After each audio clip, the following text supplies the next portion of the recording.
Mesdames, Messieurs, chère Présidente, Monsieur le modérateur, nous avons été invités à participer à ce colloque aujourd'hui pour d'abord se retrouver dans un combat qui vient de loin et pour faire le point sur les évolutions, les espoirs, les attentes, les décisions que nous attendons, enfin, faire une analyse en cette fin d'année 2017. Et en termes d'évolution, si on les regarde, si on les cherche, voire même de bouleversement, et en termes d'analyse, je dirais qu'il y a ce qui bouge et il y a malheureusement ce qui ne bouge pas, mais qui en soi provoque ce qui bouge. D'abord, 2017 a été une année un peu tourmentée dans le monde, que ce soit au Moyen-Orient, c'est malheureusement la preuve tous les jours, que cela soit en Europe, avec des crises qui perdurent, qui n'apportent pas, qui ne trouvent pas de solution. En plus, un Brexit, cher Mathieu. Mais il n'y a pas que là, il y a outre-Atlantique. Outre-Atlantique, ça a bougé en 2017, et même en France. Le paysage s'est modifié en bien ou en moins bien. Je ne juge pas, mais cela a changé la donne vis-à-vis des autorités qui gouvernent l'Iran.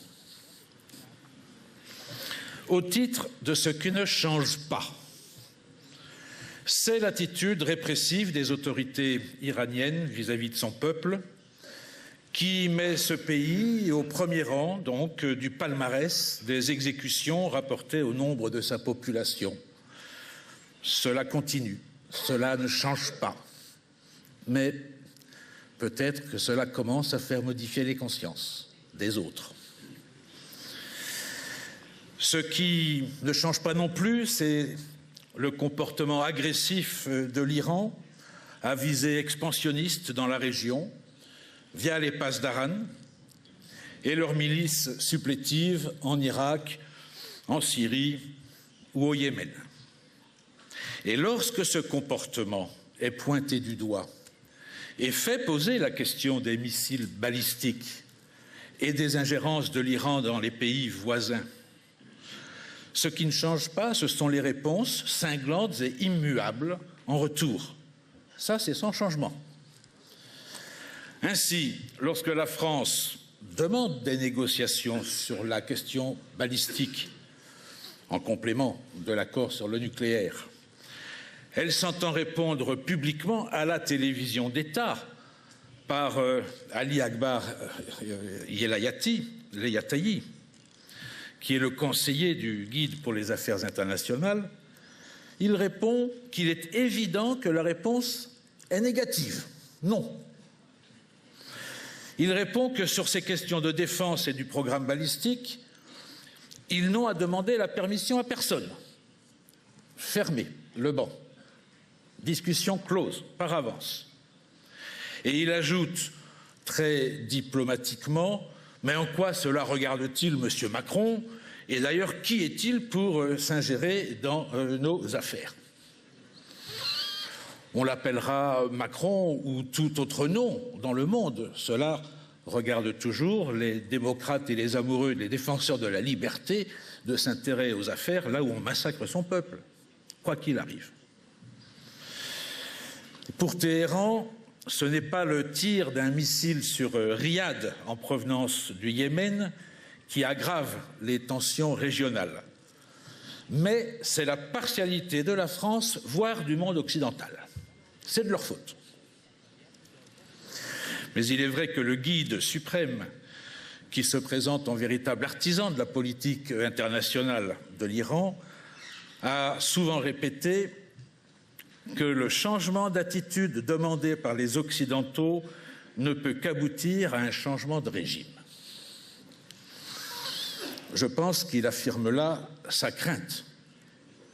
Nous aurions préféré que cela soit sa conviction, c'est-à-dire sa contribution à une solution positive, qu'il parte. En effet, la solution, c'est un changement de régime. Mais il est toujours là. C'est ce qui ne change pas. Parlons maintenant de ce qui change. C'est d'abord cette prise de conscience des autorités françaises que l'Iran n'est pas un partenaire, mais un pays avec lequel la France a noué une relation structurée autour d'un accord sur le nucléaire qu'il faut compléter par une négociation sur le balistique. L'Iran n'est pas un partenaire, c'est nouveau. Ce n'est pas encore grand-chose de révolutionnaire, mais c'est nouveau. Cela veut dire peut-être, en effet, être plus attentif sur les relations, y compris commerciales, que nous pouvons avoir avec ce pays.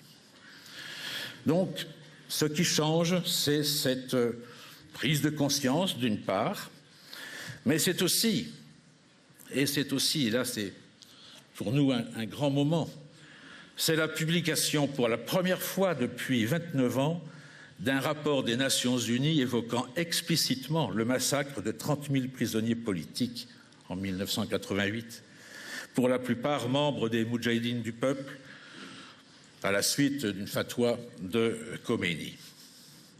Comme vous le savez, la rapporteuse spéciale de la situation des droits de l'homme en Iran, Madame Asma Jahangir, a évoqué pour la première fois depuis cette date, dans son dernier rapport soumis à la 3e commission, la réalité du massacre, les aveux des autorités et le fait qu'il reste une question d'actualité en Iran, car les familles des victimes sont toujours à la recherche de la vérité.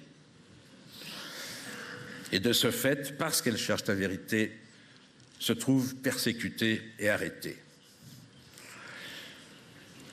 Ce refus des autorités pour toute enquête sur ce sujet ne résiste plus maintenant à la révélation officielle par l'ONU dans les rapports des commissions spéciales et des déclarations de l'ONU.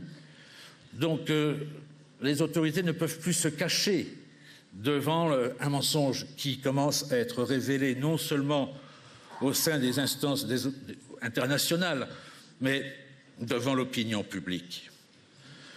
Les nombreuses conférences, les séminaires, les manifestations, les expositions sur ce thème me laissent dire que toute cette longue campagne a été bien efficace pour démasquer auprès de l'ONU et devant l'opinion publique ce que les mollahs ont tenté de cacher pendant presque 3 décennies.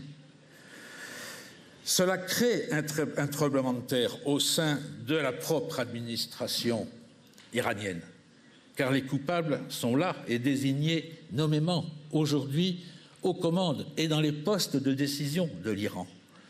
Cette confusion des genres commence à être démasquée, c'est un grand changement et c'est aujourd'hui au sein de l'ONU que cette question est approfondie parce que notre objectif, c'est d'aboutir à la constitution d'une commission d'enquête indépendante sur ce crime contre l'humanité et de faire comparaître les auteurs et les commanditaires toujours au pouvoir en Iran devant une juridiction internationale. Ce qui change encore,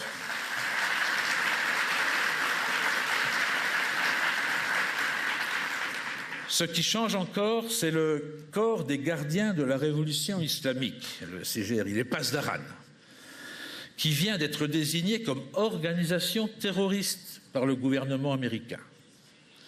Ils sont maintenant considérés comme une entité terroriste pour le département du Trésor américain, inscrits sur la liste Specially Designated Global Terrorists. Et vu que les Pasdaran contrôlent la majeure partie de l'économie iranienne, cela signifie que les entreprises européennes, en l'occurrence françaises, qui négocient avec l'Iran, risquent d'être dorénavant sérieusement sanctionnées par les États-Unis. Chère Mariam, juste retour des choses.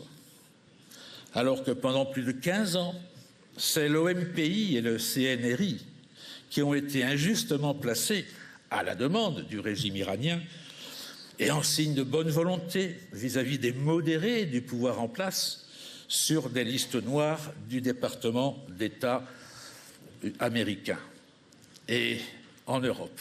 Et nous avons suivi et connu la décision du juge Trividic, par ailleurs, qui a enfin reconnu le statut de résistant à votre mouvement, puisqu'ils n'étaient plus considérés comme des terroristes. Maintenant, le terme terroriste est dans leur camp. C'est un grand changement. C'est un très grand changement. Faudra-t-il encore en tirer toutes les conséquences et peut-être que l'Europe, à son tour, se mette dans cette conception des choses. Voilà les aspects que je voulais mettre en contribution à l'occasion de ce colloque, parmi tous ceux qui seront développés. Et en conclusion, je reprends à mon compte la prédiction du Guide suprême, comme quoi le changement dans la région est intimement lié à un changement de régime en Iran. Nous sommes là pour cela. Lui, il craint que de s'ouvrir à l'Occident et d'être démocrate change le régime, et nous disons, pour être démocrate, libre, enfin heureux dans son pays, pour la démocratie et la liberté et le bonheur des peuples, en effet, il a raison, le guide, il faut changer le régime. Et nous sommes là avec vous, Mariam, pour vous le dire et vous accompagner.